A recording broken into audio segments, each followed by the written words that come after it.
سورۃ الانعام کی آیت نمبر 148۔ الحمدللہ وکفی وسلام علی عبادہ الذین اصطفی، خصوصا علی سید الرسل وخاتم الانبیاء وعلى آلہ واصحابہ الاتقیاء، اما بعد فاعوذ باللہ من الشیطان الرجیم، بسم اللہ الرحمن الرحیم۔ سيقول الذين أشركوا لو شاء الله ما أشركنا ولا آباؤنا ولا حرمنا من شيء كذلك كذب الذين من قبلهم حتى ذاقوا بأسنا قل هل عندكم من علم فتخرجوه لنا إن تتبعون إلا الظن وإن أنتم إلا تخرصون قل فلله الحجة البالغة فلو شاء لهداكم أجمعين۔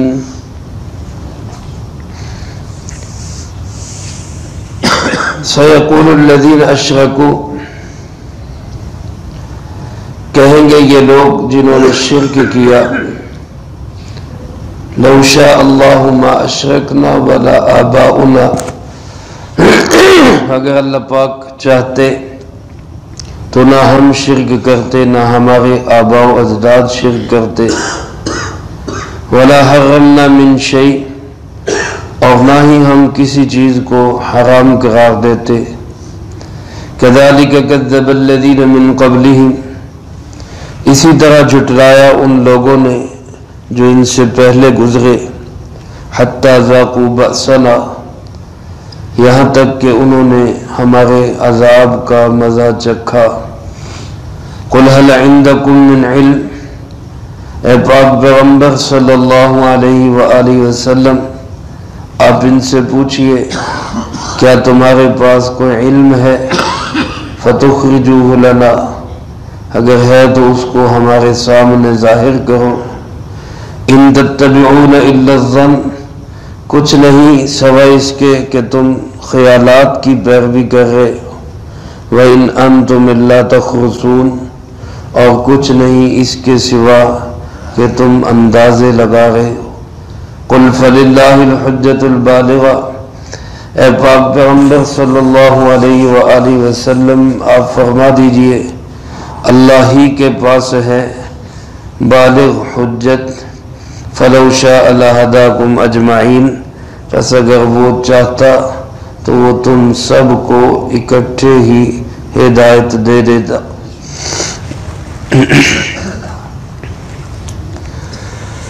اس سے پہلی آیات مبارکہ میں اللہ رب العالمین نے بڑی تفصیل کے ساتھ اس بات کو واضح کیا کہ جو لوگ اللہ کے غیر کی عبادت کرتے ہیں وہ شدید قسم کے شرک میں مبتلا ہے۔ اسی طرح جو لوگ خود ساختہ اپنی مرضی سے کسی چیز کو حلال یا حرام قرار دیتے ہیں وہ بھی اللہ رب العالمین کے اختیارات میں شدید قسم کا دخل دیتے ہیں۔ اس پہ جب ان کو یہ بات سمجھائی گئی مشرکین عرب کو کہ یہ چیزیں چھوڑ دو، شرک نہ کرو، کسی حلال چیز کو حرام قرار نہ دو، تو آگے سے انہوں کا جواب کیا ہوتا؟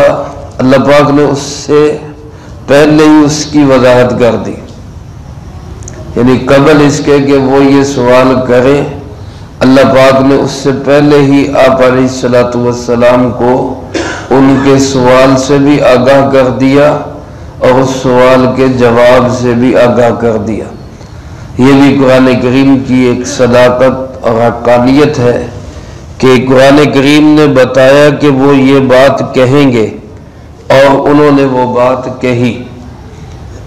اگر قرآن کریم اللہ کی سچی کتاب نہ ہوتی تو ہو سکتا ہے وہ بات کرتے ہی نہ، یا وہ جو دشمن تھے، قرآن کے دشمن تھے، وہ جان بوجھ کے یہ بات نہ کرتے کہ چلو قرآن تو اس کو تو ہم کہیں کہ دیکھو اس میں غلط بیانی ہے۔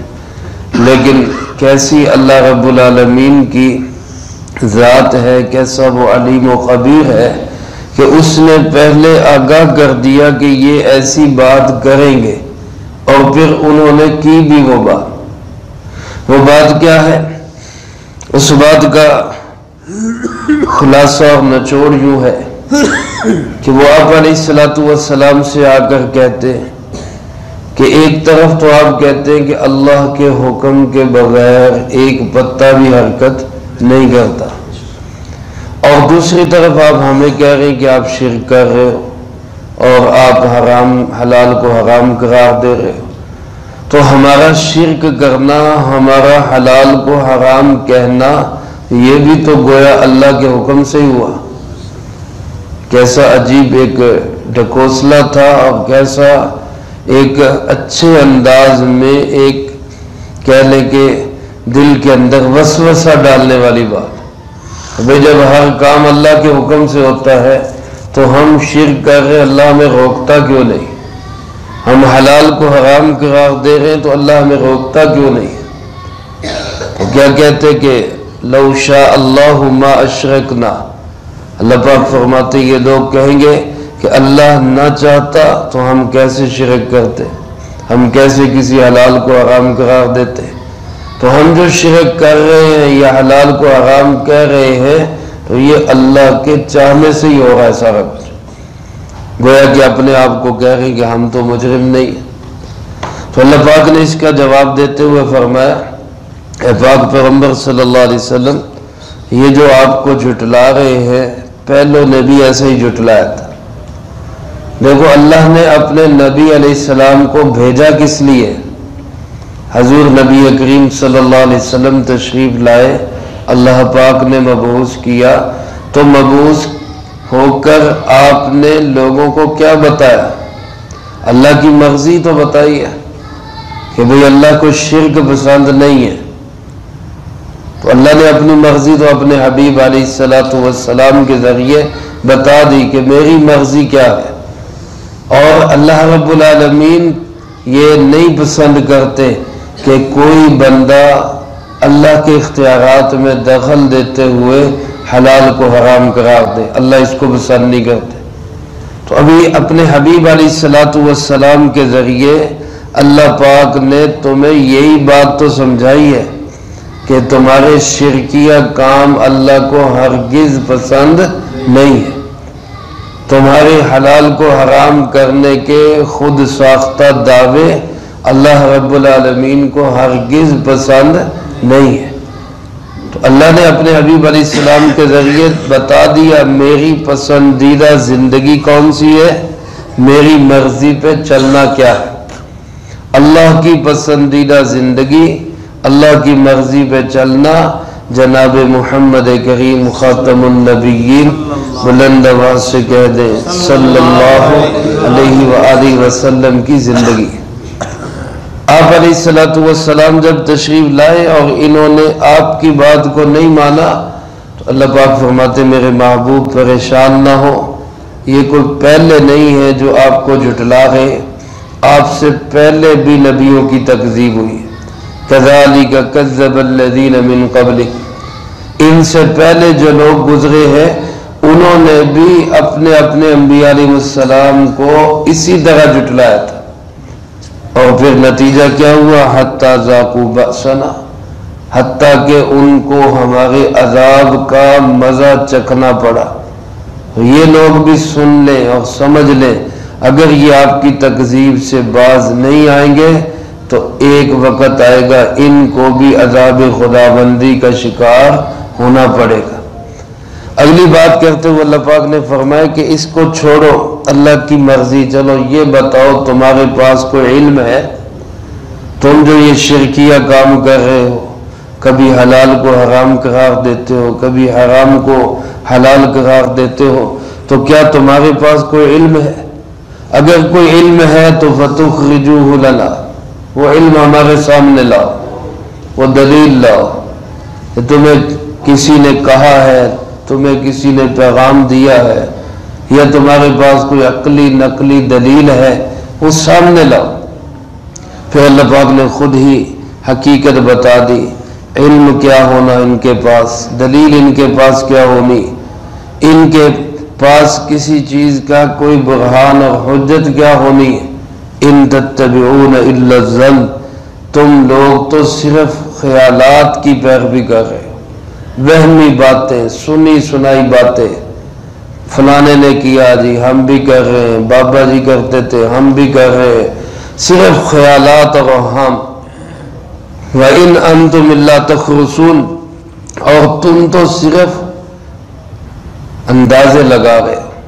پنجابی میں اس کو کہتے ہیں تم صرف تکے مار رہے ہو، اور تمہارے پاس کچھ نہیں ہے، کوئی دلیل نہیں، کوئی علم نہیں، کوئی چیز نہیں کہ اس وجہ سے ہم یہ کام کر رہے ہیں، وہ کچھ نہیں ہے۔ الٹا اللہ کے نبی علیہ السلام پہ اعتراض ہے کہ جناب اگر اللہ کو پسند نہیں تو اللہ ہمیں زبردستی روک دے۔ اللہ پاک فرماتے آپ اتنی بات پر تو اے پاک پیغمبر صلی اللہ علیہ وسلم آپ ان پہ واضح کر دیں، فَلِلَّهِ الْحُجَّةُ الْبَالِغَةُ، کامل دلیل، مکمل اور اکمل دلیل صرف کس کے پاس ہے؟ اللہ رب العالمین کے پاس۔ اور اللہ پاک نے وہ کامل اور اکمل دلیل اپنے حبیب کبریا جناب محمد مصطفیٰ صلی اللہ علیہ وآلہ وسلم کو عطا فرمائی۔ وہ قرآن پاک ہے، وہ علوم الہی ہے، وہ اللہ پاک نے سب عطا کیے کہ ان کو جناب محمد کریم صلی اللہ علیہ وآلہ وسلم۔ رہی بات یہ کہ اللہ ہمیں روک کیوں نہیں دیتے، تو اس کا جواب دیتے ہوئے اللہ پاک نے فرمایا میرے ہاں زور و زبردستی نہیں چلتی۔ انسان کو مکلف بنایا، دونوں راستے اس کے سامنے رکھ دیے، خیر کا راستہ بھی سامنے، شر کا راستہ بھی سامنے۔ اپنی مرضی سے جس راستے کو اختیار کرے گا اس کا انجام بھگت لے گا۔ خیر کے راستے پہ چلے گا جنت استقبال کرے گی، شر کے راستے پہ چلے گا جہنم اس کا اینڈ ہوگا، اس کا ٹھکانہ ہوگا۔ اللہ ہم سب کو خیر کے راستے پہ چلنے کی توفیق نصیب فرمائے۔ زبردستی اگر چلانا ہوتا تو اللہ پاک فرماتے میں چاہتا تو میں تم سب کو ہدایت دے دیتا۔ آج اگر اللہ پاک چاہے ایک لمحے میں سارے انسانوں کو مسلمان کر سکتے نہیں کر سکتے، لیکن اس میں امتحان نہیں رہتا۔ سارے فرشتوں اللہ نے بنائے، سارے فرشتوں کے خالق بھی کون ہے؟ اللہ رب العالمین۔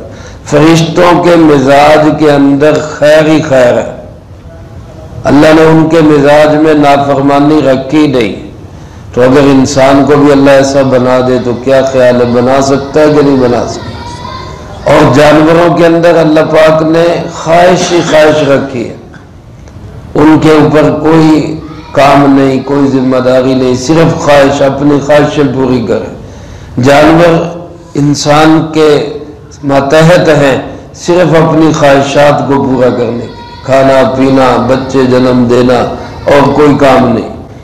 اب انسان درمیان میں ہے، دل کرے تو اپنے اندر فرشتوں والی صفات کا پیدا کر کے فرشتوں سے بھی افضل بن جائے، اور نہ دل کرے تو اپنے اندر کوئی بھی صفات پیدا نہ کرے اور جانور بلکہ جانوروں سے بھی بدتر بن جائے۔ یہی اس کا امتحان ہے کہ انسان کو اللہ پاک نے یہ دونوں چیزیں دے کر بھیجا کہ یہ خیر کے راستے پہ چلتا ہے یا شر کے راستے پہ چلتا ہے۔ زبردستی اگر اللہ پاک نے ہدایت پہ چلانا ہوتا تو پھر اللہ کے لیے مشکل ہی کیا تھی؟ فرشتے بھی سارے ہدایت پہ تھے، اللہ انسانوں جنوں کو بھی سب کو ہدایت پہ پیدا کر دیتا۔ تو امتحان یہی ہے کہ تم اللہ کی سامنے زندگی گزارو، اللہ کی حلال کو حلال سمجھو، اللہ کے حرام کو حرام سمجھو، حلال کو استعمال کرو، حرام سے بچ کے چلو۔ اس زندگی میں جتنا حرام سے بچ کے چلو گے اتنا اللہ کے ہاں سے بڑا مقام ملے گا۔ اللہ مجھے آپ کو سب کو اس کی توفیق نصیب فرمائے، جو کہا سنا اس کو زندگی میں لا کے دوسروں تک پہنچانے کی توفیق عطا فرمائے۔ اللہم لک الحمد کما ینبغی لجلال وجہک وعظیم سلطانک، اللہم لا احصی ثناء علیک انت کما اثنیت علی نفسک، اللہم لک الحمد کما انت اہلہ، فصلی علی محمد کما انت اہلہ، وافعل بنا ما انت اہلہ، فإنک اہل التقوی واہل المغفرہ۔ اللہم وفقنا لما تحب وترضى من القول والعمل والفعل والهدي والنية إنك على كل شيء قدير۔ اللهم لا مانع لما أعطيت ولا معطي لما منعت ولا ينفع ذا الجد منك الجد۔